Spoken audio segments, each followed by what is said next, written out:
ఇక BRS party ఏంది, మొన్నటి రోజు ఏమైంది, మూసీ నది మీద చర్చ జరుగుతుంది, జిహెచ్ఎంసీ మీద చర్చ జరుగుతుంది, ఇంకా అనేకమైనటువంటి ఇంపార్టెంట్ బిల్లుల మీద చర్చ జరుగుతుంది. ఈ సందర్భంగా ఏమైంది, ముఖ్యమంత్రి గారు నేను గతంలో ఉన్న పార్టీలో ఒక గుంటనక్క గారు ఉంటారు, వారిని మీరందరూ హరీష్ రావు గారిని పిలుచుకుంటారు. ఆయనను చూసి నేనేదో మాట అన్నాడు, అనగానే నన్ను అంటవా నువ్వు అని చెప్పి అసెంబ్లీ మొత్తం వాయిదా వేసుకుని వెళ్ళిపోయాడు. అరే ఒక్క మాట వ్యక్తిగతంగా ముఖ్యమంత్రి ఏదో నిన్నంటే మొత్తం అసలు ప్రతిపక్షమే లేకుండా, ప్రతిపక్షం అంటే ఏంది, ప్రజల గొంతుక, ప్రతిపక్షం అంటే ఏంది, అన్యాయం ఎట్లా జరుగుతుందని ప్రశ్నించేటటువంటి ఒక వాయిసే ప్రతిపక్షం. It is not a party, it is a big responsibility.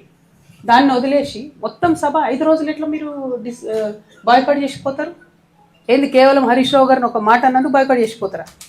KCR గారిని ఎన్ని తిట్టినా రేవంత్ రెడ్డి గారు ఎప్పుడన్నా బాయ్కాట్ చేసిన హరీష్ రావు గారు? మొన్న ఈ గుంటనక్కకు డిప్యూటీ ఫ్లోర్ లీడర్ ఇవ్వగానే నేను చెప్పిన బీఆర్ఎస్ పార్టీని ఎవరు కూడా కాపాడలేరు అసెంబ్లీకి రాకపోతే అని. ఏం చేసిరు నిన్న? పోనీ జనరల్గా నేను కూడా పార్లమెంట్లో పనిచేసిన కదా, నేను కూడా ఎమ్మెల్సీగా పనిచేసిన కదా, ఒక ఏదన్నా అంశం మీద మనకు అభ్యంతరం ఉంటే అప్పుడు చర్చ ఒక అంశం మీద జరుగుతుంటే ఆ అంశం మీద వాకౌట్ చేయొచ్చు, మళ్ళీ రావాలా, నెక్స్ట్ అంశం మాట్లాడాలి. ఎందుకంటే నెక్స్ట్ అంశం కూడా ప్రజలకు ఇంపార్టెంట్ ఉంటుంది.